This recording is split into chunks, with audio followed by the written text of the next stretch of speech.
रख हौसला वो मंजर भी आएगा, रख हौसला वो मंजर भी आएगा, प्यासे के पास चल के समंदर भी आएगा, प्यासे के पास चल के समंदर भी आएगा। थक कर न बैठ ए मंजिल के मुसाफिर, थक कर न बैठ ए मंजिल के मुसाफिर, मंजिल भी आएगी और मिलने का मजा भी आएगा। तो इस कुछ लाइनों के साथ हम लोग अपने क्लास को दोबारा एक बार फिर से स्टार्ट करते हैं, हंसते हुए, मुस्कुराते हुए और एक सकारात्मक सोच के साथ। मैं स्क्रीन प्रेजेंट करने जा रहा हूं।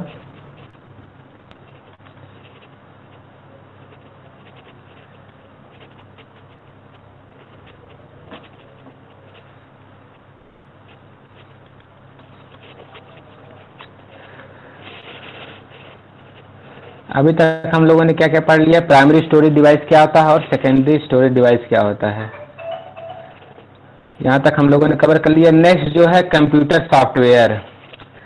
हम लोगों ने थोड़ी देर पहले पढ़ा था हार्डवेयर क्या होता है। उसमें मैंने क्या बताया था कि कोई भी जो फिजिकल स्ट्रक्चर किसी बॉडी, किसी व्यक्ति का, या जो कंप्यूटर का जो फिजिकल स्ट्रक्चर जिसे हम टच कर सकते हैं।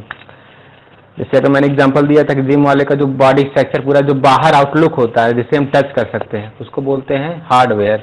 या कंप्यूटर के टर्म्स में समझे तो जो कंप्यूटर के जो पार्ट्स हैं जिसे हम टच कर सकते हैं उसको बोलते हैं हार्डवेयर। अब आता है सॉफ्टवेयर। सॉफ्टवेयर यानी कि जो चीज़ें जो जिसे हम टच नहीं कर सकते, यानी कि जो कंप्यूटर पे जो प्रोग्राम वगैरह लिखे, जो डिजिटल फॉर्म में रहता है, जो कंप्यूटर पे जो चीज़ें लिखा रहता है उसको आप छू नहीं सकते। जब आप टच करते हैं तो कंप्यूटर का स्क्रीन टच करते हैं, ना कि उस पर जो डिजिटल फॉर्म में लिखा है उसको टच कर सकते हैं। जैसे इस समय मैं स्क्रीन प्रेजेंट कर रहा हूँ, तो मैं इस समय जो टच कर रहा हूँ तो स्क्रीन को टच कर रहा हूँ, ना कि जो डिजिटल फॉर्म में लिखा गया उसको। यानी कि जिस चीज़ को हम टच कर सकते हैं, यानी कि जो कंप्यूटर का पार्ट्स होता है, मैंने बताया था सीपीयू हो गया, माउस हो गया, कीबोर्ड्स हो गया या मॉनिटर हो गया, इनको हम बोलते हैं हार्डवेयर। और जिसको हम टच नहीं कर पाते, यानी कि आप जब कंप्यूटर वगैरह चलाते हैं उस पर जो चीज़ें प्रोग्रामिंग वगैरह करते हैं या कोई भी इमेज वगैरह बनाते हैं, ग्राफिक्स वगैरह का काम होता है, उसको बोलते हैं सॉफ्टवेयर, जिसको हम टच नहीं कर सकते। तो कंप्यूटर सॉफ्टवेयर ये हो गया। नेक्स्ट पॉइंट क्या है, टाइप्स ऑफ सॉफ्टवेयर। सॉफ्टवेयर के कितने टाइप्स हैं? 3 प्रकार के सॉफ्टवेयर यहाँ पे दिए गए हैं। एक है सिस्टम सॉफ्टवेयर, सेकंड है एप्लीकेशन और थर्ड है utility software. One by one हम हर एक चीज़ को डिस्कस करेंगे। सिस्टम सॉफ्टवेयर क्या होता है? हर एक सिस्टम का अपना एक सॉफ्टवेयर होता है उस सिस्टम को रन करने के लिए। जैसे अगर मैं सिंपल एग्जांपल दूं तो मोबाइल जो स्मार्टफोन आ रहे हैं उनमें भी एक सिस्टम सॉफ्टवेयर होता है। जैसे मोबाइल फ़ोन का जो सिस्टम सॉफ्टवेयर क्या होता है, कोई बताए मोबाइल सॉफ्टवेयर का जो मोबाइल में जो सिस्टम सॉफ्टवेयर क्या है? एनीवन? एंड्रॉइड है। मोबाइल में जो एंड्रॉइड किसने बनाया है? एंड्रॉइड को गूगल ने बनाया है। जी बिल्कुल सही आप बोल रहे थे, गूगल ने बनाया है। एंड्रॉइड जो है तो एंड्रॉइड के एक मोबाइल का एक सिस्टम सॉफ्टवेयर क्या हो गया? एंड्रॉइड, जिसके द्वारा वर्क कर पाता है। उसी तरह कंप्यूटर का जो है सिस्टम सॉफ्टवेयर क्या होता है? विंडोज हो गया, डीओएस हो गया जहाँ पे लिखा है, यूनिक्स हो गया, विप्रो हो गया, जिसको द्वारा वो क्या होता है? कंप्यूटर रन कर पाता है। यानी जिस सिस्टम को रन कराने के लिए जो सॉफ्टवेयर जरूरी है उसको बोलते हैं सिस्टम सॉफ्टवेयर। ठीक, नेक्स्ट बढ़ते हैं एप्लीकेशन सॉफ्टवेयर। अब सिस्टम को रन कराने के लिए सिस्टम सॉफ्टवेयर, अब सिस्टम के अंदर का जो एप्लीकेशन है, यानी एप्लीकेशन को रन कराने के लिए भी तो एक सॉफ्टवेयर होता है, उसको एप्लीकेशन सॉफ्टवेयर बोलते हैं। जैसे अगर एग्जांपल लूँ मोबाइल फ़ोन का, तो जैसे इस समय गूगल मीट का यूज़ कर रहा हूँ तो ये भी एक प्रकार का एप्लीकेशन सॉफ्टवेयर है। या हम लोग जो व्हाट्सअप यूज़ करते हैं, व्हाट्सअप वो भी एक प्रकार का एप्लीकेशन सॉफ्टवेयर है। यानी कि कोई भी एप्लीकेशन को रन कराने के लिए जो सॉफ्टवेयर यूज़ किया जाता है उसको बोलते हैं एप्लीकेशन सॉफ्टवेयर। नेक्स्ट पॉइंट क्या है? Utility software. यूटिलिटी सॉफ्टवेयर को हम लोग बोलते हैं एंटीवायरस। अगर एक वर्ड में समझाना चाहूँ तो उसको बोलते हैं एंटीवायरस। एंटीवायरस का काम क्या होता है कि चेक करता है कि कंप्यूटर में कोई वायरस तो नहीं आ गया, कंप्यूटर के मेंटेनेंस को देखता है, वो प्रॉपर तरीके से वर्क कर पा रहा है कि नहीं। तो ये जो पूरा प्रोसेस हो रहा है एंटीवायरस के द्वारा जो भी वर्क होता है उसको बोलते हैं यूटिलिटी सॉफ्टवेयर। यूटिलिटी सॉफ्टवेयर यानी कि एंटीवायरस, जो कि वायरस से हमें बचाता, वायरस से हमारे कंप्यूटर को बचाता है। नेक्स्ट पॉइंट है इंट्रोडक्शन टू वायरस। वायरस क्या होता है? अभी हम लोगों ने एंटीवायरस के बारे में बात किया था कि कोई भी जो है अनवांटेड मैसेज या अनवांटेड जो फंक्शन वगैरह होते हैं उनसे जो हमारे कंप्यूटर को बचाता है। तो वायरस क्या होता है?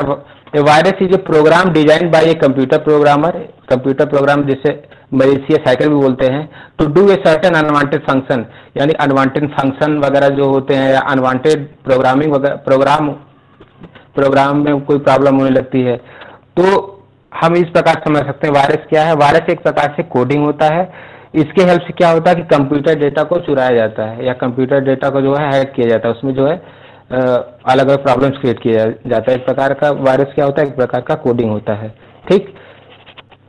और यहाँ पे कुछ अब देखिए, what a computer virus do, computer virus कैसे वर्क करता है, तो हम लोग डायग्राम के थ्रू समझेंगे कि आखिर कंप्यूटर का वायरस कैसे काम करता है। तो सबसे पहला जो पॉइंट है, स्लो डाउन द नेटवर्क। सबसे पहले क्या करेगा कि नेटवर्क को जो है स्लो डाउन करेगा। दूसरा है हाईजैक योर कंप्यूटर, आपके कंप्यूटर को जो है हाईजैक करेगा। और तीसरे नंबर पे क्या है, स्टील कॉन्फिडेंशियल डेटा, यानी कि आपके जो भी डेटा हैं उसको जो है चुरा लेगा। और इसके बाद क्या करेगा, डिलीट डेटा, यानी डेटा को डिलीट करेगा। और नेक्स्ट पॉइंट क्या है, डिस्प्ले मैसेज, मैसेज को डिस्प्ले कर देगा। और उसके बाद क्या है, डिसेबल हार्डवेयर, मतलब हार्डवेयर तो आपात तरीके से वर्क नहीं करेगा, एक समय ऐसा भी आ जाएगा। और लास्ट में क्या होता है, करप्ट डेटा, यानी कि वायरस कैसे काम करता है, जैसे कि यहाँ पे मैंने आपको बताया कि स्टेप बाय स्टेप ऐसे जो है वायरस कंप्यूटर का जो डेटा है उसको जो है करप्ट कर लेता है, यानी चुरा लेता है। तो मैंने बताया वायरस क्या होता है, वायरस एक प्रकार का कोडिंग होता है। इसकी हेल्प से क्या होता है, जो हैकर्स लोग होते हैं कंप्यूटर डेटा को जो चुराते हैं, उसको हैक करने का प्रयास करते हैं। और जो हैकिंग वाला पूरा प्रोसेस कहाँ पे होता है, सर्वर में।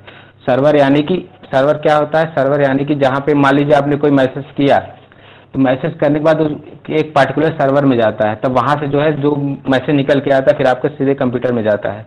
तो यानी कि जो भी हैकर्स वगैरह होते हैं वो क्या करते हैं, जो भी हैकिंग वगैरह का जो सिचुएशन बनती है कहाँ से होता है, सर्वर से होता है, क्योंकि जितने भी डेटा जो भी चीज़ें आती हैं वो सर्वर से ही निकल के आती हैं। तो ये हो गया वायरस और वायरस कैसे काम करता है। नेक्स्ट में टाइप्स ऑफ कंप्यूटर वायरस, यहाँ पे कुछ कंप्यूटर वायरस का नाम दिया गया है। एक है टाइम बॉम्ब, दूसरा लॉजिकल बॉम्ब, तीसरा बूट सेक्टर वायरस और माइक्रोस वायरस और क्या है, स्क्रिप्ट वायरस। तो हम वन बाय वन हर एक वायरस को डिस्कस करेंगे कि आखिर ये क्या है।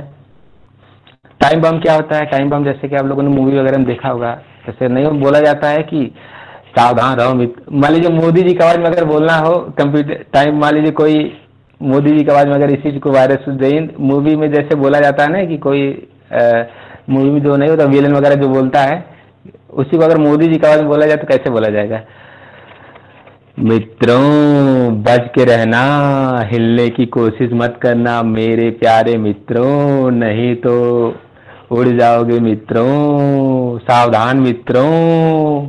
यानी कि जो डायलॉग वगैरह बोला जाता है मूवी में, अमरीश पुरी आपने बहुत सारी मूवी देखा होगा, सावधान हिलने की कोशिश मत करना नहीं तो सीधे उड़ा दिए जाओगे। तो ये जो पूरा डायलॉग बोला जाता है उसमें जो यूज किसका किया जाता है, टाइम बम का, यानी कि एक स्पेशली एक टाइम वगैरह इसमें सेट किया जाता है। टाइम जैसे ही आन नजदीक आता है अपना जो है असर दिखाने लगता है, ठीक। टाइम बम के बारे में बहुत सारे लोगों ने मूवी में देखा भी है, तो इसमें कोई डाउट नहीं होगा ज़्यादा। नेक्स्ट है लॉजिकल बम। लॉजिकल बम क्या है, इसमें कुछ चीज़ें पॉइंट लिख लीजिए। इफ एंड देन कंडीशन होता है। इफ एंड देन कंडीशन का मतलब क्या है कि इसको हम लोग कंडीशनल वायरस भी बोलते हैं। कंडीशनल वायरस यानी कि जब आप कंप्यूटर ऑन करेंगे तो वायरस भी ऑन हो जाएगा, जब कंप्यूटर ऑफ करेंगे तो वायरस भी ऑफ रहेगा, नहीं वर्क करेगा।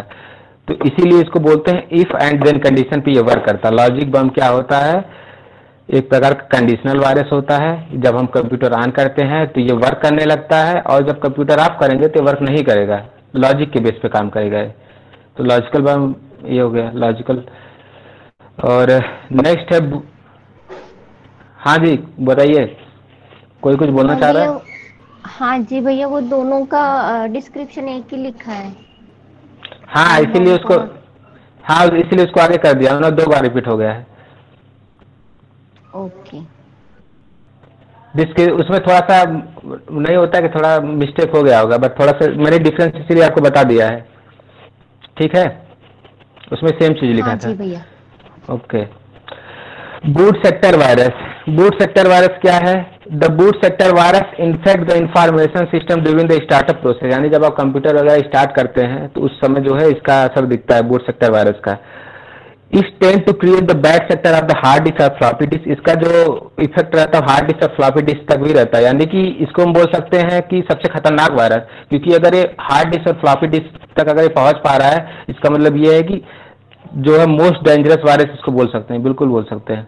नेक्स्ट पॉइंट क्या है, the virus infect the system by using infected Diskit during startup. यानी कि मैंने बताया था ना कि स्टार्टिंग वगैरह में जो है ये वायरस जो है वर्क करता है। The entire computer system become slow by reading the virus from the disk boot sector. अब अगर स्टार्टिंग में ये वायरस असर करा तो यानी कि सिस्टम स्लो वर्क करेगा। यहाँ पे कुछ एग्जांपल वगैरह भी दिए गए हैं। The example of such virus are C brain, stone, disk killer, etc। तो ये हो गया बूट सेक्टर वायरस, यानी कि जो आप जब भी कंप्यूटर ऑन करेंगे तो जो स्टार्टिंग में जो वायरस रहता है उसको बोलते हैं बूट सेक्टर वायरस। और इसके ये कहाँ तक पहुँच जाता है, हार्ड डिस्क और फ्लॉपी डिस्क तक ये पहुँच जाता है, इसीलिए इसको बोलते मोस्ट डेंजरस वायरस भी इसको बोलते हैं, सबसे खतरनाक वायरस ये होता है। नेक्स्ट पॉइंट क्या है, micros virus. Micros virus is associated with application software like Word हो गया एंड एक्सेल हो गया। यानी कि जब एप्लीकेशन सॉफ्टवेयर में कोई भी प्रॉब्लम आती है, जो वायरस अटैक करता है एप्लीकेशन सॉफ्टवेयर में, तो उसको बोलते हैं माइक्रो सॉफ्टवेयर। आगे क्या लिखा, when opening the infected document micro virus is loaded into main memory and destroy the data store in the hard disc. यानी कि ये जो एप्लीकेशन सॉफ्टवेयर में मेनली इसका क्या कहाँ पे रहता है, एप्लीकेशन सॉफ्टवेयर, जैसे कि यहाँ पे आप देख भी सकते हैं वर्ड एक्सेल वगैरह दिया गया है। स्क्रिप्ट सॉफ्टवेयर क्या होता है, स्क्रिप्ट सॉफ्टवेयर सिंपल भाषा में अगर मैं बताऊं तो जैसे होता है बहुत सारे अनवांटेड मैसेज आ जाते हैं, जैसे बहुत सारे आप देखेंगे ईमेल वगैरह पे आते हैं या कंप्यूटर में बहुत सारे मैसेजेस आ जाते हैं। जैसे मेरे पे एक बार क्या जोमेटो वगैरह का यूज़ किया था, तो जोमेटो का भी बहुत सारा मैसेज आ जाता है अनवांटेड मैसेज। तो होता क्या कि जो अनवांटेड मैसेज मतलब जो अनावश्यक मैसेज जो आते हैं उनके द्वारा जो वायरस होता है उसको बोलते हैं स्क्रिप्ट वायरस। जो अनावश्यक मैसेजेस आ जाते हैं उनके द्वारा जो वायरस होता है उसको बोलते हैं स्क्रिप्ट वायरस। तो कुछ वायरस के बारे में हम लोगों ने पढ़ा है। यहाँ पे कुछ एंटीवायरस दिया गया है जिसको एक बार हम सभी लोग रीड कर लेंगे। टॉप 7 एंटीवायरल प्रोग्राम जैसे दिया है, कैस्पर, स्काई एंटीवायरस होगा, डेटा फेलोज, ई प्लॉट, McAfee एंटीवायरस हो गया, सिमेंटेक, नॉर्टन एंटीवायरस हो गया, बिट डिफेंडर 210। ये कुछ वायरस हैं एंटीवायरस, एक बार आप इसको रीड कर लीजिएगा। अब आते हैं कंप्यूटिंग पे। कुछ देर पहले मैंने बताया था कि हम लोग इस पे डिस्कस करेंगे कंप्यूटिंग, यानी कि जो है बाइट वगैरह जो जिसमें आता है, जैसे कि हम लोग जानते भी कंप्यूटर किसकी भाषा समझता है, 0 और 1 की भाषा समझता है। तो यहाँ पे मेमोरी कैपेसिटी कन्वर्सेशन चार्ट दिया है, कन्वर्जन चार्ट दिया है।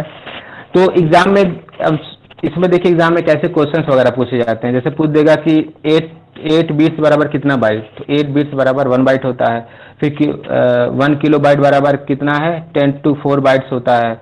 और देखिए यहाँ पे जो 10 to 4 बाइट दिया है, फिर डिवाइड का स्लैश का साइन दिया 10 की पावर 3 बाइट्स, यानी इसका मतलब क्या है, 10 to 4 बाइट दिया था वो जो है नहीं ओल्डेस्ट वर्जन, पहले ऐसे ही लिखा जाता था, मतलब ओल्डेस्ट वर्जन लिखने का था 10 to 4 बाइट्स का। बट जो 10 की पावर 3 बाइट्स दिया है उसको जो है लेटेस्ट वर्जन बोलेंगे, लेटेस्ट तरीके से ऐसे लिखा जाता है 10 की पावर 3 बाइट्स।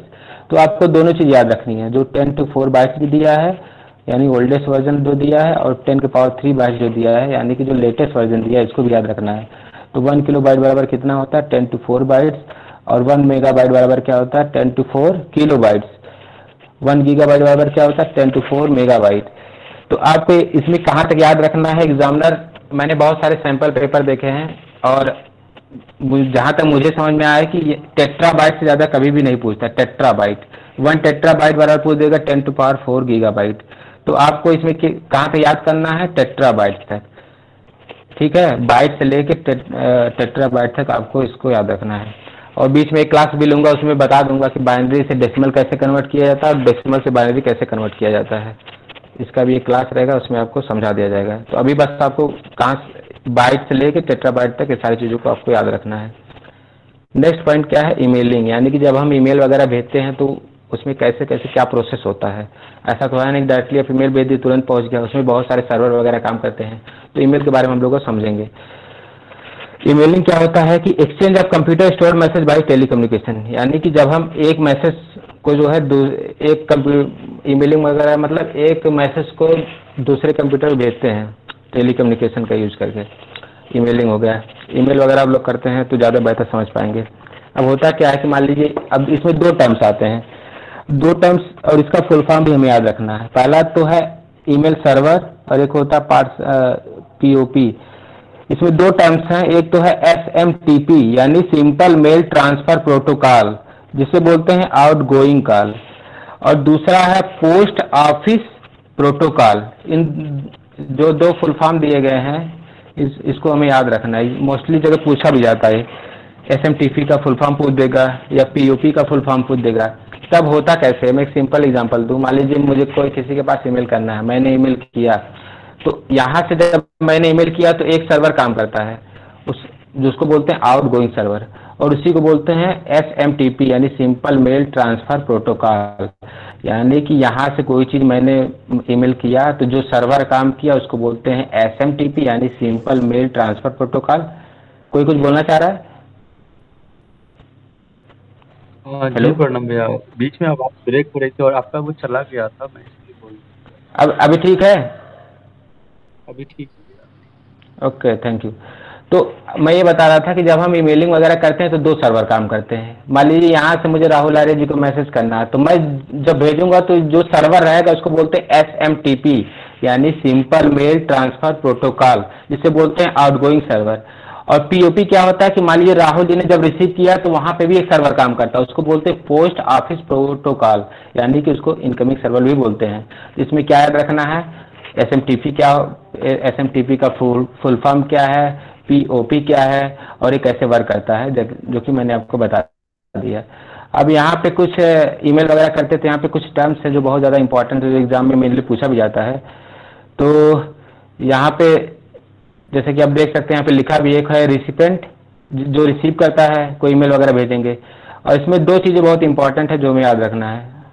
जैसे आप ईमेल वगैरह करेंगे तो मैं आपको जूम करके दिखा रहा हूँ। जैसे यहाँ पे दिया है टू दिया है, फिर नीचे CC दिया है, फिर सब्जेक्ट दिया है, यहाँ पे BCC नहीं दी, यहाँ ठीक है, यहाँ पे राइट साइड दिया है BCC। टू यानी कि किसको मैसेज भेजना है।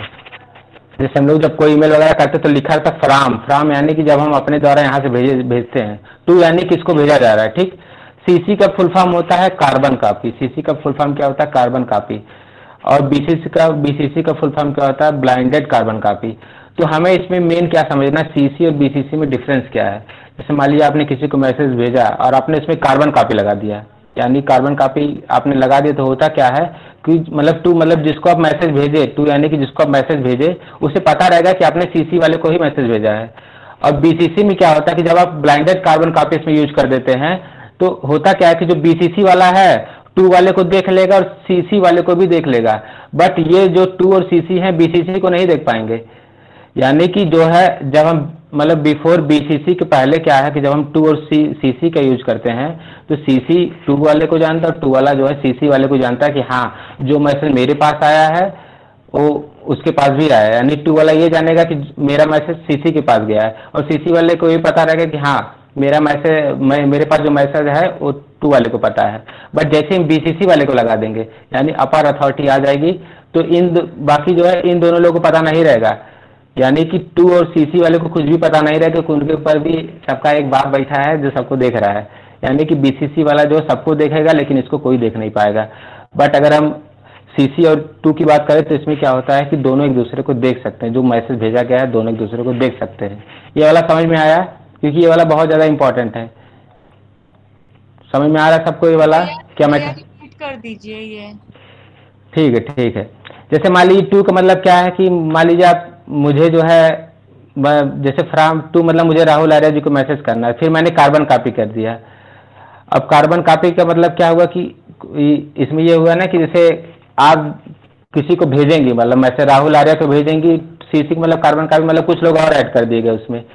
तो जैसे मान लीजिए अगर मैंने राहुल आर्य को मैसेज भेजा तो दो तीन लोग और मैंने प्रेरणा जी को उसमें ऐड कर दिया CC में, और पूजा जी को भी ऐड कर दिया। तो इन लोग क्या है कि CC जो राहुल आर्य को पता चल जाएगा कि हाँ कि मेरा ये जो मैसेज आया है वो प्रेरणा जी के पास भी है और पूजा जी के पास भी यही मैसेज है, बट मैंने BCC लगा दिया। यानी कि मैंने अब पूजा सिंह राजपूत जी को ऐड कर दिया। तो हुआ क्या कि पूजा सिंह राजपूत जी सबको देख रहे कि हाँ कौन कहाँ पे मैसेज गया है, किसके पास गया है, बट जो है न तो राहुल देख सकता है हमें, नहीं पूजा सिंह राजपूत जी को राहुल भी नहीं देख सकता, नहीं पूजा प्रेरणा जी देख सकती हैं, और न ही एक जो भावना जी थी वो भी नहीं देख सकती। मतलब कि जो बीसीसी वाला उसको कोई नहीं देख सकता, मतलब जो मैसेज सबका मैसेज पढ़ लेगा, बट ये जो 2 और सीसी वाले एक दूसरे मतलब आपस में जो मैसेज को देख सकते हैं। ये बात समझ में आ रही है? मतलब ये सीक्रेट कीपर होगा भैया? हाँ सीक्रेट रहेगा ये, ठीक है, सबको समझ में आया है? कोई कुछ बोलना चाहे तो बोलिए। हेलो, किसी को अगर कुछ बोलना है तो बोल लीजिए भैया। सर नहीं बीसीसी प्रणव का जी समझ में आ गया। सर मैं ये बीसीसी पूछना चाहती हूँ, बीसीसी जो लगाया जाता है किसी को ऐड कर दिए, क्यों किया जाता है बीसीसी का यूज? बीसीसी का यूज क्यों किया जाता है? जी ये कंपनीज के उसमें रहता है ना प्रणव भैया, वो जो कहाँ कंपनी में ये ज्यादा यूज होता है। कंपनी वगैरह में ज्यादा यूज होता है, क्योंकि मैनेजर सब कुछ देख, नहीं तो फिर रहेगा ना कि लोग अपने मन से काम करने लगेंगे, ऐसे रहेगा मैनेजर के सब पे निगाह बनी रहेगी ना। जी समझ आ गया, हेड के पास रहते हैं बीसीसी। ठीक है, मैं ये समझाना चाहता था, बीसीसी वाले कोई नहीं देख सकता, बाकी जो सीसी और 2 आपस में देख सकते हैं, बीसीसी वाला लेकिन सबको देख लेगा। नेक्स्ट पॉइंट पे आते हैं, स्पैम क्या होता है। इस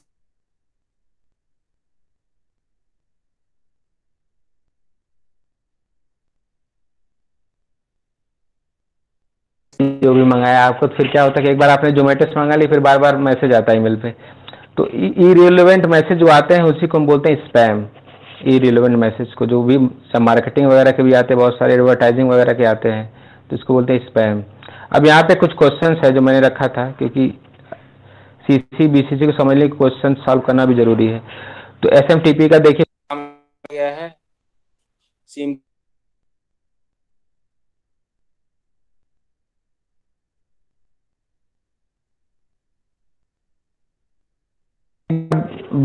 बताइए, फिर प्रेरणा जी आप बताइए कि लोगों का आंसर क्या आ रहा है। सभी लोग इस क्वेश्चन को सॉल्व करिए।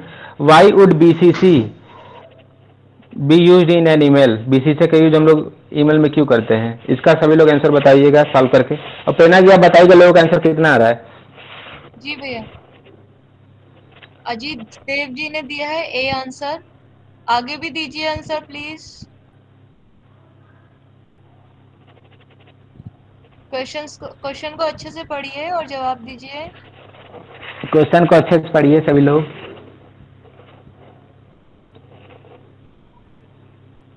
पूजा मिश्रा जी का आंसर आया ए।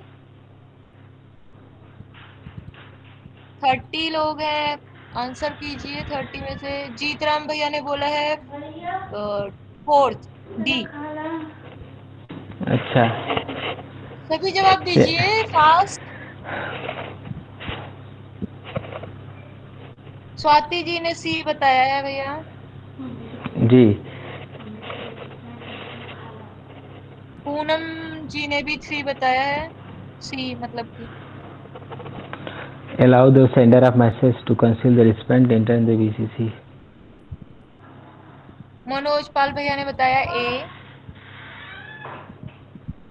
तुषार भैया ने सी बताया है। अब जो लोग सी बताएं थोड़ा आके एक्सप्लेन करें क्यों सी बता रहे हैं, जो लोग भी राधिका सी जी कह बता। रही है समझ नहीं आया उनको। संजय भैया ने सी बताया, कुंदन भैया ने बी बताया। अब जो सी बता रहे हैं भैया पूछ रहे, जो इसने सी जवाब दिया है वो आके थोड़ा सा एक्सप्लेन कर दो कि किस वजह से सी बताया है।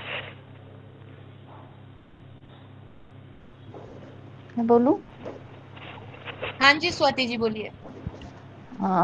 सी में लिखा है कि allow the sender of a message to conceal the recipient entered in the BCC. तो किसको देना है वो सेंडर को अलाउ करता है कि वो बाकियों को ना दिखे, field from the other recipient. जो बाकी के रेसिपिएंट है उनको वो बीसीसी वाला जो है वो ना दिखे। ये एक्सप्लेनेशन है इसका। ठीक है, बिल्कुल सही है। इसका जो राइट आंसर वह सी है। और जिन लोगों ने ए बताया तो थोड़ा भी एक्सप्लेन करे को लोग ए क्यों बता रहे थे। इसमें क्लियरली लिखा है कि allow the sender of a message to conceal the respect enter the BCC, यानी कि जो भी मैसेज है बीसीसी को दिखेगा, बाकी और किसी को नहीं दिखेगा। फिर आप लोग ए वाले कहाँ गए? ए वाले जो बीसीसी के ऑप्शन नहीं बता रहे तो भी थोड़ा आके एक्सप्लेन कर दें। बताइए मनोज भैया, आप बताइए ऐसे रहेगा थोड़ा डिस्कशन रहेगा ना। इसमें जब सी भैया। लिखा बी है वाले भी पूछ लेना फिर, बी भी आंसर आए हैं। हाँ सभी लोग अपने तरफ थोड़ा बताइए, क्वेश्चन हो सकता है समझने में भैया लोगों को पूजा दिक्कत। पूजा जी ने भी ए बताया था, भैया पूजा जी से पूछ लेते हैं। पूजा सिंह पूजा जी, राजपूत। नहीं नहीं, पूजा मिश्रा है। हाँ पूजा जी बताइए, आप एक ही बताइए। Sorry, I am really sorry, मेरे यहाँ पे थोड़ी सी प्रॉब्लम थी और मैं वो रीड नहीं कर पाई अब और बीसीसी मैं में मैसेज डायरेक्टली करके फिर आगे बढ़ गई थी। बीसीसी में डायरेक्टली लिखा था कि allow the sender of a message to conceal the recent in the BCC, यानी कोई भी आप मैसेज जो भी आप इंटर करेंगे बीसीसी का और कोई नहीं देखेगा। फिर आप लोग पता नहीं सी क्यों बता रहे हैं। कोई नहीं, मैं गुस्सा नहीं रहा हूँ, वैसे बता रहा हूँ, मेरी बात को निगेटिव गुस्सा नहीं रहा हूँ, वैसे बता रहा हूँ। इसका जो राइट आंसर है वह है सी। अच्छा अभी बीसीसी और सीसी आपको समझ नहीं आ रहा है क्या कई लोगों को? एक बार फिर बोल दीजिए, एक बार फिर। मुझे क्लियर है, मैं थोड़ा हड़बड़ी में और जल्दी में मैंने आंसर किया अरे उसके लिए sorry। अरे अरे अरे पूजा जी कोई भैया बात नहीं। ये भी थोड़ा ठीक ही लग रहा है ना, इस वजह से लगा होगा कि पहले ही वाला सही है। अरे नहीं, तो आप ए पता है कई बार रीड नहीं करते जल्दी जल्दी में। क्योंकि बी सी में तो डायरेक्टली लिखा है ना कि सबको देख लेगा। ये वाला जैसे होता है ना, देखिए एग्जामिनर है क्वेश्चन बनाएगा तो बहुत सारी चीजें कंफ्यूज वगैरह करेगा वो। बहुत बार ऐसे भी क्वेश्चन बन जाएंगे कि लगेगा दो ऑप्शन सही है लेकिन उसमें जो मोस्ट अप्रोप्रिएट होता है उसको खोजना होता है। ठीक है, तो बीसीसी और सीसी सबको समझ में आया। अब ये क्वेश्चन आगे भी है, अभी बताइए बीसीसी और सीसी किसको किसको नहीं समझ में आया? सबको समझ में आ रहा है कि नहीं? बोल रहे हैं भैया, आ रहा है समझ में मैसेज में। चलिए ठीक है फिर, ओके। नेक्स्ट एक और क्वेश्चन है, इसको करने के बाद फिर हम लोग नेक्स्ट टॉपिक पे बढ़ेंगे। While sending an email to, हाँ जी प्रणव जी, एक क्वेश्चन है। बीसीसी जो है 2 को देख सकता है, सीसी को नहीं, सीसी किसी को नहीं देखता है। एक वो प्रीवियस ईयर का क्वेश्चन बना रहे थे तो उसमें था ऐसा। क्या क्या बोलते हैं? बीसीसी सबको देख सकता है तो मैं बता ही था आपको, लेकिन बीसीसी को कोई नहीं देख सकता। ठीक नहीं, बीसीसी सभी को देख सकता है, 2 और सीसी को वही, नहीं। सीसी जो अरे है वही तो। 2 जो है सीसी को देख सकता है, सीसी जो है किसी को नहीं देख सकता है, ऐसा था अच्छा उसमें। 2 हो सकता है, चलिए ठीक है। सीसी हो सकता है किसी को नहीं, 2 तो वैसे सीसी को देखता है और बीसीसी जो सबको देखता है। बताइए, आपने यही बताइए। ठीक है, आपका अजीत शुभ देव नाम? जी। अजीत देव जी थे भैया। चलिए ठीक है अजीत देव जी, अच्छा रहा। थोड़ा सा आप अपने ध्यान को एकाग्र करिए, नवरात्र का समय भी है तो थोड़ा साधना वगैरह भी होती रहेगी तो ज़्यादा मतलब अच्छा रहेगा ना, एक आध्यात्मिक ऊर्जा भी बढ़ेगी। ओके, तो नेक्स्ट क्वेश्चन आपके सामने ये रहा 2 रुपीज का। While sending an email to differentiate among 2 CC and BCC field which one of the following statement is true. यहाँ पे कुछ स्टेटमेंट दिए गए हैं, आपको इसको पूरा पढ़ के बताइए इसमें क्या सही है क्या गलत है, स्टेटमेंट कौन सा सही है इसमें। एकदम देखिए डायरेक्टली लिखा गया, इसमें गलती मत करिएगा, एकदम बहुत ही आसान, एकदम सामने सामने लिखा गया है। प्रेरणा जी बताइएगा लोगों का आंसर कितना आ रहा है? जी भैया जी, मैं खुद ही क्वेश्चन पूछती हूँ। बताइए, आंसर बताइए।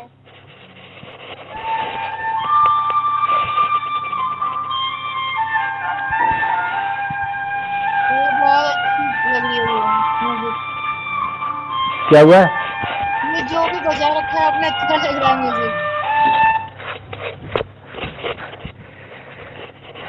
अभी लोगों का आंसर आ रहा है?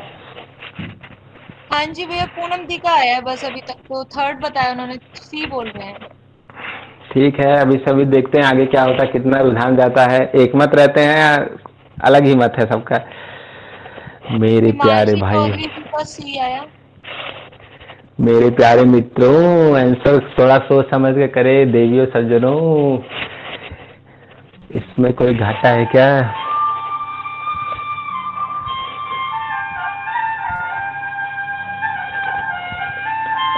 अभी कितने लोग आ रहा है?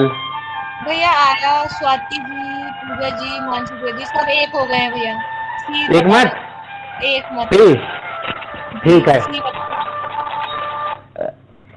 Right on over the wicket सभी के लिए, सभी ने घुमा कर मारा सीधे बाउंड्री लाइन के बाद 6 रन, बहुत बढ़िया। इसका जो राइट आंसर है वो ऑप्शन सी ही सही है, क्योंकि यहाँ पे दिया गया है डिसिपेट इन द बीसीसी, यानी जो बीसीसी में है वो क्या कर सकता है, field can see the email address that are in the 2 and C E फील्ड। अभी मैंने बताया भी था, जो बीसीसी वाला है 2 और C को देख सकता है, तो आसान था।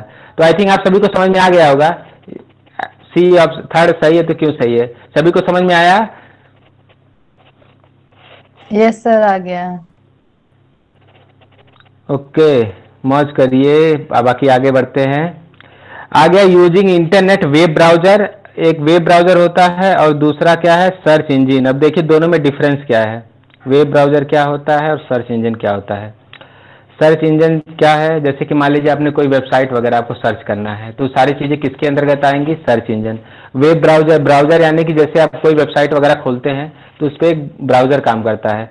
यानी कि जैसे मान लीजिए अगर एक सिंपल एग्जांपल दूं तो अगर जैसे मेरी यूनिवर्सिटी का नाम क्या है? www.universityofpatanjali.com ये है।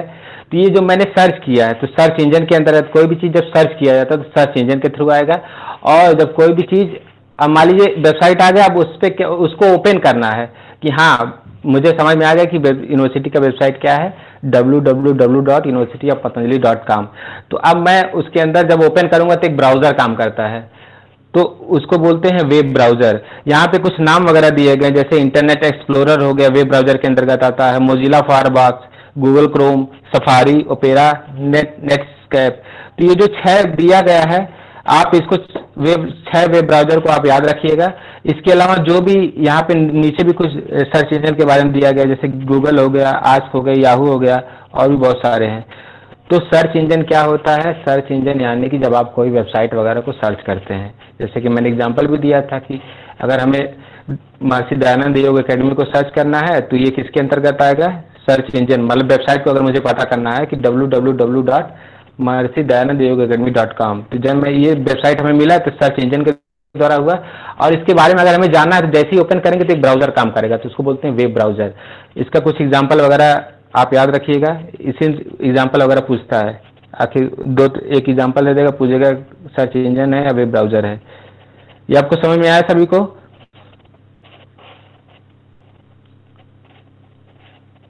हेलो, आ गया ना सबको समझ में? जी जी क्योंकि सबको समझ में आना चाहिए। मैंने राहुल जी से बोला था सबको समझा के ही मानूंगा आईसीटी। आगे है वायरलेस टेक्नोलॉजी। वायरलेस यानी कि वायर यूज नहीं होगा, वायरलेस टेक्नोलॉजी। अब इसमें क्या है? RFID। नोट्स वगैरह साथ में रख लीजिए, लिखना भी रहेगा, कुछ बताता रहूंगा इंपॉर्टेंट पॉइंट। RFID इसका फुल फॉर्म क्या है? Radio frequency identification. इसका फुल फॉर्म क्या है? Radio frequency identification. अब इसका होता वह एक प्रकार का वायरलेस टेक्नोलॉजी है, किसके ऊपर? यानी रेडियो फ्रीक्वेंसी के ऊपर वर्क करता है। ये जो किसके ऊपर वर्क करता है? रेडियो फ्रीक्वेंसी के ऊपर ये वर्क करता है। वायरलेस टेक्नोलॉजी होता है, इसका फुल फॉर्म क्या है? Radio frequency identification. ये किसके ऊपर वर्क करता है? रेडियो फ्रीक्वेंसी के ऊपर वर्क करता है, ठीक। और सेकंड है सेलुलर। सेलुलर यानी कि जो स्मार्टफोन वगैरह में, एक जो वायरलेस टेक्नोलॉजी जो स्मार्टफोन वगैरह में, जैसे अगर मुझे राहुल जी से कांटेक्ट करना है तो राहुल जी समय दिल्ली में है और मैं उत्तर प्रदेश में हूँ, तो यहाँ से अब ऐसा तो है ना, अगर सोचिए वायरलेस टेक्नोलॉजी नहीं रहता तो फिर यहाँ से एक वायर बिछाना पड़ता राहुल आर्या के घर तक, हरियाणा तक, तो वहाँ से मैं कनेक्ट कर पाता। तो वायरलेस टेक्नोलॉजी का फायदा क्या रहा कि यहाँ जो हम लोग स्मार्टफोन वगैरह यूज कर रहे हैं इसमें वायरलेस टेक्नोलॉजी है, जिसके कारण जो है मैं राहुल आर्या से जो है, मैं उत्तर प्रदेश में हूँ, राहुल आर्या जिस समय दिल्ली में, तो मैं उनसे डायरेक्टली कनेक्ट कर पा रहा हूँ। तो ये जो हो गया सेलुलर। तीसरा है वाईफाई। वाईफाई क्या है? वाईफाई भी एक प्रकार का रेडियो फ्रीक्वेंसी है। तो आप अब देखिए RFID और वाईफाई दोनों जो है रेडियो फ्रीक्वेंसी के ऊपर ही वर्क करते हैं। दोनों में अंतर क्या होता है? जैसे वाईफाई का क्या होता है कि एक रेंज होता है, मतलब कि आपको यहाँ पे 100 मीटर रहेगा या 150 मीटर, एक नहीं होता कि एक रेंज होता है इसका कि ये यहीं तक पकड़ेगा। बट RFID जो होता है इसका रेंज बहुत लार्ज होता है। यानी कि वाईफाई और RFID जो होता है दोनों रेडियो फ्रीक्वेंसी के ऊपर वर्क करते हैं। दोनों में डिफरेंस क्या है कि RFID जो होता है उसका रेंज बहुत ज़्यादा होता है और वाईफाई का जो रेंज होता है एक लिमिटेड होता है। और इसके बाद जो है ब्लूटूथ के बारे में, जैसे कि आप जानते हैं ब्लूटूथ हम एक मोबाइल से दूसरे मोबाइल कनेक्ट कराते हैं, तो एक प्रकार का ये भी वायरलेस टेक्नोलॉजी है। तो आप सभी को समझ में आ गया वायरलेस टेक्नोलॉजी क्या है? जी ओके। अब आते हैं इंटरनेट की दुनिया में, जो कि हम लोग बहुत ज़्यादा यूज करते हैं। अब समझने का प्रयास करेंगे इंटरनेट क्या होता है। A world wide system of interconnected network and computer, यानी कि जो पूरा विश्व है एक नेटवर्क, नई नेटवर्क और कंप्यूटर जब अटैच होता है, पूरा जो विश्व है नेटवर्क वगैरह से जुड़ा हुआ, कंप्यूटर से जुड़ा हुआ है, तो उसको हम लोग बोलते हैं इंटरनेट। ठीक, इंटरनेट का फुल फॉर्म क्या होगा? International network. आप लोग पिक्चर में देख सकते हैं जो पूरा एक नहीं है तो वर्ल्ड जो है टेक्नोलॉजी वगैरह से जुड़ा हुआ हो, तो एक हो गया इंटरनेट। इसमें क्वेश्चन पूछ देता है कि जो स्टार्टिंग में यानी 1969 में जो है इंटरनेट का इनिशियल नाम क्या था, तो उसको इनिशियली उसको बोलते थे ARPANET। ARPANET 1969 में जो इंटरनेट आया था उसको पहले इंटरनेट नहीं बोलते थे, उसको बोलते थे ARPANET। ARPANET का फुल फॉर्म भी क्या है? Advance research project agency network. इसका फुल फॉर्म भी याद रखिएगा। 1969 में आया था जो इंटरनेट, इनिशियली उसको ARPANET बोला जाता था, उसका फुल फॉर्म क्या है? एडवांस्ड रिसर्च प्रोजेक्ट एजेंसी, हो गया ARPANET। अब आते हैं types of network. Types of network में क्या है?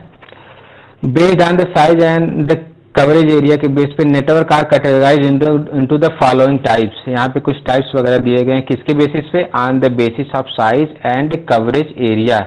सबसे पहला है पैन यानी पर्सनल एरिया नेटवर्क, लैन यानी कि लोकल एरिया नेटवर्क, और थर्ड वाला क्या है? मैंस यानी मेट्रोपॉलिटन एरिया नेटवर्क, और लास्ट क्या है? वैंस यानी वाइड एरिया नेटवर्क। अब हर एक पॉइंट को हम लोग समझने का प्रयास करेंगे।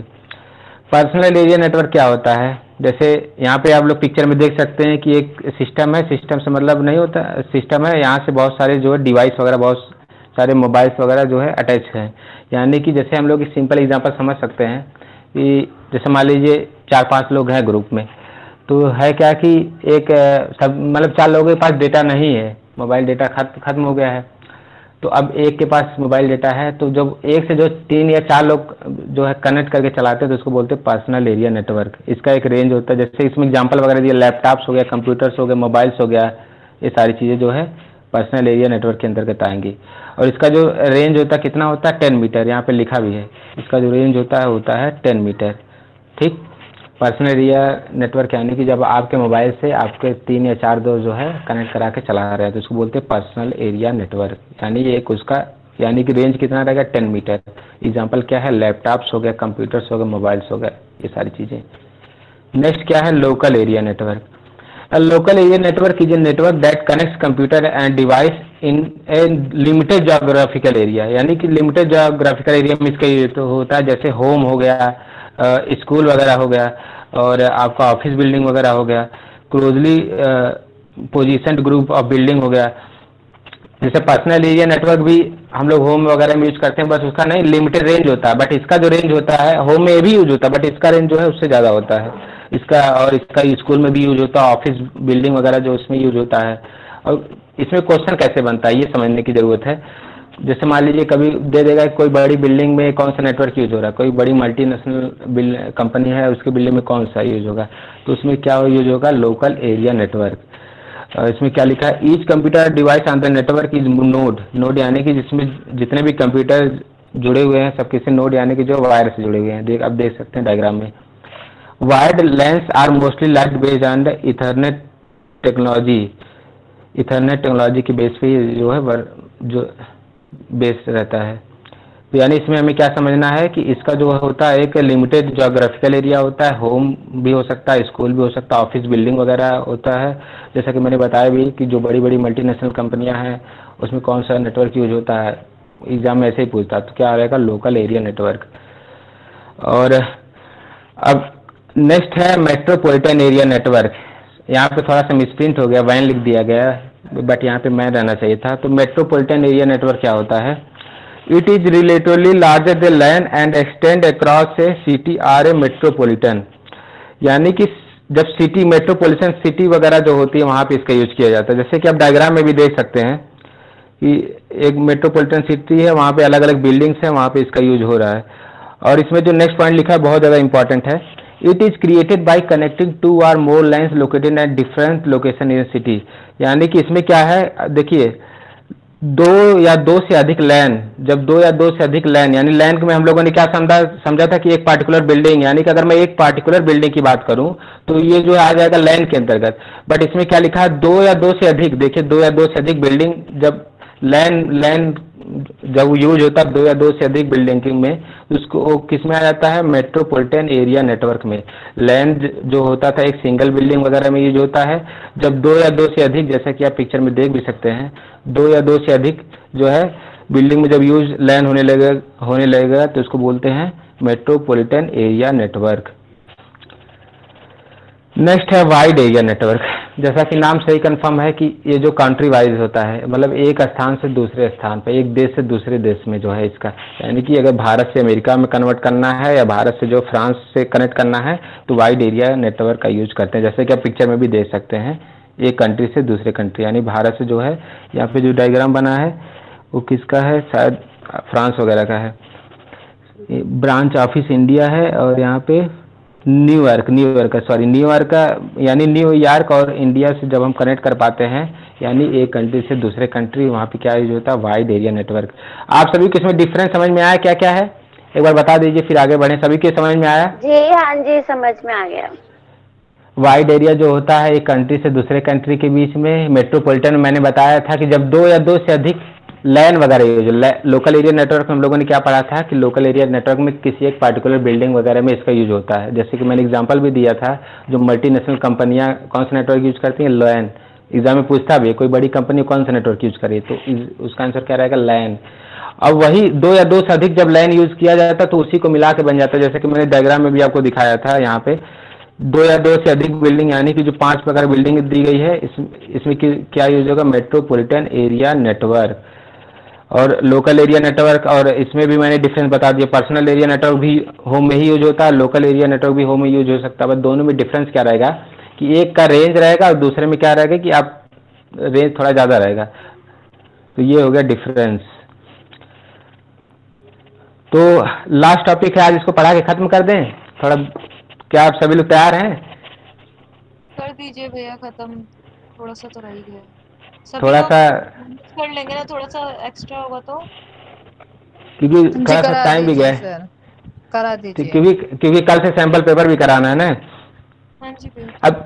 अब देखिए आईपी एड्रेस क्या होता है, एक सिंपल भाषा में, बाकी इसको आप पढ़ लीजिएगा, मैं समझा दे रहा हूँ आपको। आईपी एड्रेस क्या होता है, आईपी एड्रेस क्या होता है, जैसे हर एक चीज़ का अपना आईपी एड्रेस होता है। जैसे मान लीजिए बहुत लोग आप लोग देखते हुए होंगे कि आप शहर में जाते होंगे तो जो आईएएस वगैरह होते हैं, जो या एडवोकेट वगैरह होते हैं, लिखते हैं। जैसे मान लीजिए राहुल आर्य घर गए, आप योग गुरु में लिखेंगे राहुल आर्य योगाचार्य, लिखते हैं ना बाहर, तो उसको बोलते हैं आईपी एड्रेस उस हिसाब से।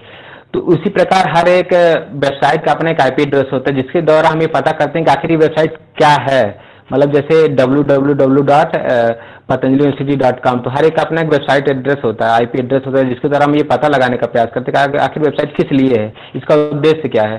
तो आईपी एड्रेस यानी कि हर एक चीज़ का अपना एक, वो बताती है कि हाँ हर एक चीज़ अपने में यूनिक है। आईपी एड्रेस हो गया। और जो आपका नेक्स्ट पॉइंट है यूआरएल। यूआरएल क्या होता है कि मान लीजिए कोई आपने वेबसाइट खोला www, यानी यूआरएल में क्या होता है कि जैसे नहीं होता, बहुत सारे वेबसाइट आपने देखा होगा, http हो गया www.com patanjaliuniversity.com, यानी कि जो पूरा सिक्योरिटी की बात जहाँ पे हो। जैसे कि होता है ना कि कोई भी प्रधानमंत्री जब कहीं जाते हैं, माननीय प्रधानमंत्री मोदी जी अगर कहीं जाएंगे तो उनके साथ आप देखते होंगे जेड प्लस सिक्योरिटी रहता है, यानी कि सुरक्षा देने के लिए। यानी कि जब हम कोई वेबसाइट वगैरह यूज करते हैं तो वहाँ पे जो सुरक्षा कवच रहता है, वहाँ पे जो जेड प्लस सिक्योरिटी रहता है उसको बोलते हैं यूआरएल, यानी uniform resource locator. Full form को भी याद रखिएगा, फुल फॉर्म भी पूछता है। यानी कि ये सुरक्षा कवच होता है, एक तरफ बोला जाए तो ब्रह्मास्त्र। और इसमें कुछ पॉइंट लिखे गए हैं जो कि ध्यान से समझने का प्रयास करेंगे। The first part is protocol, यानी HTTP जो होता है इसको प्रोटोकॉल बोलते हैं, इसको याद रखिएगा, एग्जाम में से पूछता भी है। और सेकंड क्या लिखा है, second is the host name, यानी डोमेन नेम वगैरह, यानी कि जो सेकंड रहता है, जैसे मान लीजिए www.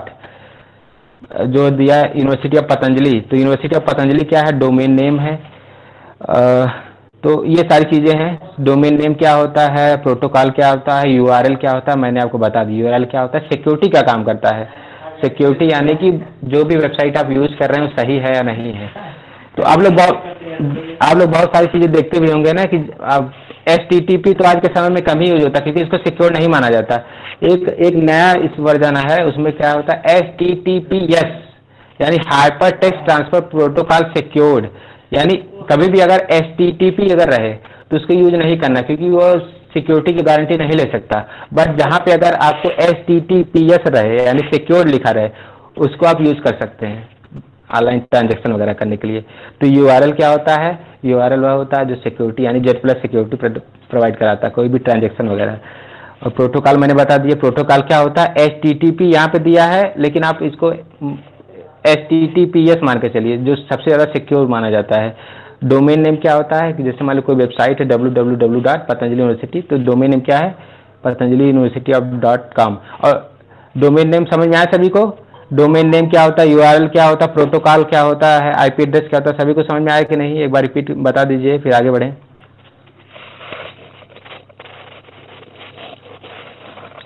हेलो भैया एक बार रिपीट कर दो। ठीक है, अच्छा मैं बता रहा हूँ। जैसे IP एड्रेस क्या होता है? IP एड्रेस में मैंने बताया कि हर एक वेबसाइट का अपना IP एड्रेस होता है जिसके द्वारा हमें पता लगाते हैं कि वेबसाइट किस लिए है। ठीक, IP एड्रेस के द्वारा हमें ये पता, जैसे मैंने एग्जांपल भी दिया था कि अगर राहुल आर्या, बहुत सारे लोग सिटी की बात स्पेशली सिटी में ही लोग नाम लिखवाते हैं कि प्रणव पांडे एडवोकेट, भावना चौधरी IAS, ऐसे लोग लिखते हैं अपना जो है, यानी कि उनका एक अपना यूनिक एड्रेस होता है। तो ऐसे ही हर एक वेबसाइट का अपना एक यूनिक एड्रेस होता है जिसके द्वारा हम IP एड्रेस को पता लगाते हैं कि हाँ उसका मतलब वेबसाइट कौन सी है IP एड्रेस के द्वारा। फिर मैंने बताया था प्रोटोकॉल क्या होता है। प्रोटोकॉल में मैंने क्या बताया था कि जैसे मैंने एग्जांपल दिया था नरेंद्र मोदी जी हैं, तो जब कहीं भी जाते हैं तो उनके साथ क्या रहता है? Z प्लस सिक्योरिटी रहती है। वो क्या करती है? सुरक्षा वाला कवच, सुरक्षा कवच का काम करती है। तो ऐसे ही जब हम कोई वेबसाइट वगैरह यूज करते हैं तो उसमें जो सिक्योरिटी का पूरा काम कौन संभालता है? सिक्योरिटी का जो पूरा काम संभालने का URL यानी यूनिफॉर्म रिसोर्स लोकेटर होता है। और इसमें जो है एक प्रोटोकॉल होता है, जैसे जो वेबसाइट की स्टार्टिंग में लिखा रहता है ना HTTPS, उसको बोलते हैं प्रोटोकॉल। और डोमेन नेम क्या होता है? जैसे मान लीजिए कोई वेबसाइट है www.mahर्षिदयानंदयोग.com, तो महर्षि दयानंद योग अकेडमी क्या है? डोमेन नेम हो गया। और .com क्या होता है? डोमेन एक्सटेंशन हो गया। डोमेन नेम क्या हो गया? महर्षि दयानंद योग अकेडमी। और डोमेन एक्सटेंशन क्या हो गया? जो लास्ट में लिखा जाता है .com, .org, .in, ये सारे क्या हो गए? डोमेन एक्सटेंशन हो गए। तो आप सभी की ये बात समझ में आई? ठीक है भैया। ओके, आगे है domain name system. Domain name system में देखिए मोस्टली यहाँ से .com, .edu, .gov ये सारी चीज़ें एग्जाम वगैरह में पूछी जाती हैं, तो इसी को मैंने लिखा है। .com हो गया, .edu हो गया, .government, ये सारे क्या है? डोमेन नेम सिस्टम हो गए। डोमेन नेम क्या होता है?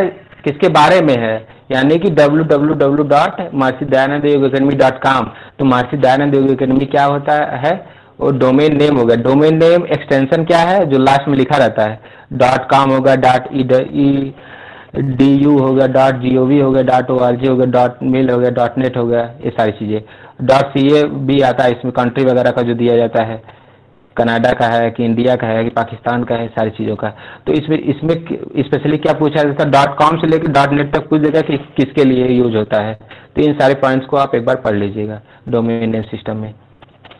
आ गया फिशिंग, जो कि लास्ट टॉपिक है। फिशिंग क्या है कि कभी भी आप देख पा रहे होंगे कि एक सिस्टम से जो है डेटा को चुराया जा रहा है, यानी कि जब कभी भी एक सिस्टम से डेटा को चुरा कर आप दूसरे सिस्टम में लाया जाता है तो उसको बोलते हैं फिशिंग, यानी डेटा को चोरी जब किया जाता है। तो आज के दिन इतना ही। Thank you very much. आपका ICT आज फिनिश हो गया। आप किसी को अगर कोई डाउट है तो आप पूछ सकते हैं। थैंक यू भैया। भैया क्वेश्चन थे, सुशांत जी पूछ रहे थे। जी पूछिए।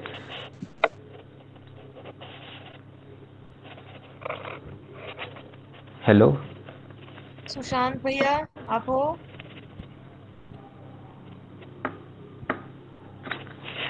वो पूछ रहे हैं WAN वेन कैसे जुड़ता है। आप भैया माइक खोल सकते हो, कोई प्रॉब्लम नहीं है। मेरा तो माइक किसको बोले? माइक मेरा तो ओपन है। सुशांत भैया को बोल रही हूँ मैं।